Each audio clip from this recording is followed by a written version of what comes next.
இடம்பொருள் நேயர்களுக்கு வணக்கம். ஸோ இன்றைக்கி பார்த்திங்க அப்படின்னா இப்போ பாக்யலட்சுமி சீரியலில் பாக்கியாவுக்கு வெட்கம், ஆணம், சூடு, சூரணை ஏதாவது ஒன்று இருக்கா அப்படிங்கிற கேள்வியை எல்லாருமே நம்மளும் கேட்க ஆரம்பிச்சிட்டோம். கமெண்ட் செக்ஷனில் கேட்க ஆரம்பிச்சிட்டாங்க. எல்லாருமே ஏமா அப்படி இருக்கா பாக்கியா, கொஞ்சமாச்சும் விவரமாக இருமா, மூளையோடு நடந்துக்கோமா அப்படிங்கிறத சொல்லவும் ஆரம்பிச்சிட்டாங்க. ஸோ அதெல்லாம் எதனால் வருது அப்படின்னா கோபிநாத் தனக்கு பல துரோகங்கள் செஞ்சவருங்கிறது அவங்களுக்கு தெரியும். இன்னொரு பக்கம் பார்த்திங்க அப்படின்னா ராதிகாவுமே பல துரோகங்கள் அவங்களும் பண்ணியிருக்காங்க. கூட ஒரு ஃப்ரெண்டாக இருந்தால் அவங்களுக்கு தெரியாமல் தான் கோபி கூட பழகினாங்க. தன்னுடைய ஃப்ரெண்டுடைய கணவர் அப்படின்னு தெரியாமல் அவர் சொன்ன கதையெல்லாம் நம்பினாங்க. ஆனால் அதுக்கு பிறகு அவங்க வாழ்க்கையில் நிறைய பிரச்சனைகள் வந்தோன்னா சுயநலமாக ஒரு முடிவு எடுத்தாங்க, கல்யாணம் பண்ணாங்க. கல்யாணம் பண்ணதுக்கப்புறம் பாக்கியாவை போட்டியாக நினச்சாங்க. பாக்கியாவுக்கு எதிராக எலெக்ஷனில் நின்னாங்க. பாக்கியா ஒரு மாதிரி மட்டம் தட்டி பேசினாங்க. பாக்கியாவுடைய கான்ட்ராக்டை கெடுத்து விட்டாங்க. பாக்கியா அந்த ஆஃபீஸில் இருந்த 6 மாதத்தில் 600 பிரச்சனை கொடுத்தாங்க. சம்பள பாக்கி வேறு இருக்குது, அங்கேருந்து கொடுக்காம விட்ட பாக்கி வேறு இருக்கிறாங்க. அதுவும் ஒரு பெரிய அமௌண்ட், 6-7 லட்ச ரூபா அமௌண்ட். அது அந்த அமௌண்ட்டையும் கொடுக்கல. ஸோ இவ்வளோ விஷயங்கள் பண்ணதுக்கு பிறகு நம்ம அத்தை அப்படின்னு சொல்கிறது பாக்கியா வாய் தவறி ஸ்லிப்பில் நம்ம சொல்லுவோம்ல, எல்லாம் நம்ம வீட்டில் தான் அப்படின்னு சொல்லுவாங்களா, அந்த மாதிரி சொல்லிட்டாங்களா, இல்லை உங்கள் 2 பேத்துக்கும் ஷேர்டாக ஒரு அத்தைன்னு சொல்கிறீங்களா அப்படிங்கிறது தெரியல. இன்றைக்கி ப்ரோமோவில் அதை பார்த்தாலே நம்ம கொஞ்சம் ஒரு எரிச்சலாக தான் இருந்துச்சுன்னு வச்சுக்கோங்க. சரி, ஓகே, ராதிகாவும் பாக்கியாவும் நல்ல ஒரு டேர்ம்ஸ் தந்துக்கிறாங்க. ராதிகா என்ன இருந்தாலும் இயல்பில் நல்லவங்க தான் அப்படின்னு வச்சாலும் கூட இயல்பில் நல்லவங்களாக இருக்க ராதிகா என்ன மாதிரி ஒரு முடிவு எடுத்துருக்கணும் அப்படின்னா, இது பாக்கியாவுடைய வீடு, இந்த வீட்டை விட்டு நம்மளை துரத்த பார்த்தாங்க. அதுக்கு பிறகு இவர் என்ன சொன்னார்னா, இந்த வீடு என் பேரில் இருக்குன்னு சொன்னார் நம்மளுடைய கணவர்.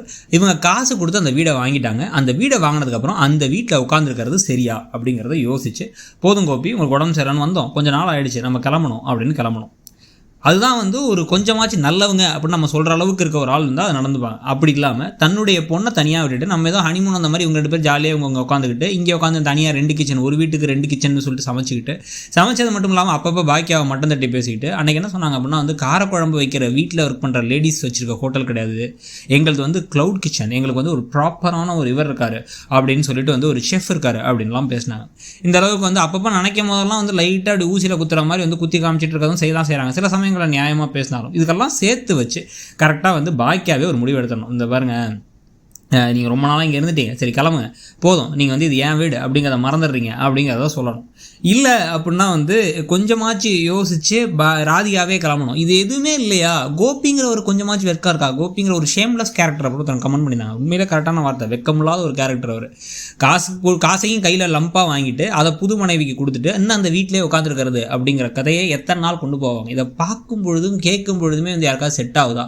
இதில் வேறு இன்னொரு கமெண்ட் வேறு நம்ம படித்தேன்னு சொன்னோம்ல, என்னென்னா என்ன இருந்தாலும் முன்னாடிலாம் 40 வருஷத்துக்கு முன்னாடி ஒருத்தருக்கு 2 ஒய்ஃப் இருப்பாங்க, எல்லாம் ஒரு வீட்டில் இருப்பாங்க. இவங்க ஒய்ஃபே கிடையாது, இவங்க வீட்டில் மெய்டு மாதிரி இருக்காங்க, இந்த வீட்டில் இருக்க எல்லா வேலையும் செஞ்சுட்டு இருக்காங்க. பாக்கியா அவர் என்ன ஒய்ஃப்க்கு தர வேண்டிய அங்கீகாரம் தராரா? முதல்ல இந்த சமயத்தை 2 மனைவிகள் வச்சிருக்கிறது அப்போ சரின்னு நினைக்கிறாங்களா அப்படின்னு பல கேள்விகள் இருக்குது. ஸோ இப்போ இதுக்கெல்லாம் சேர்த்து வச்சு என்ன நடக்க போகுது அப்படிங்கிறத பொறுத்திருந்து பார்க்கலாம். பாக்கியா கோவப்படுவாங்களா, இல்லை ராதிகாவே ஆமாம் இதுக்கு மேலே இந்த வீட்டில் ஒரு நிமிஷம் இருக்க முடியாதுன்னு கிளம்பிடுவாங்களா? அதுக்கு யாராவது குத்தியாச்சு காமிக்கலாம், அதையும் யாரும் குத்தி காமிக்க மாட்டாங்க. ஓவர் நல்லவங்களா சமயம் இருப்பாங்க, சில சமயம் பார்த்தா ரொம்ப ஏழ்றைகளாக இருப்பாங்க. ஸோ இதெல்லாம் பற்றி உங்களுடைய கருத்து என்னங்கிறத சொல்லுங்கள். தேங்க்ஸ். இடம்பொருள் நேயர்களுக்கு வணக்கம். ஸோ இன்றைக்கி பார்த்திங்க அப்படின்னா இப்போ பாக்யலட்சுமி சீரியலில்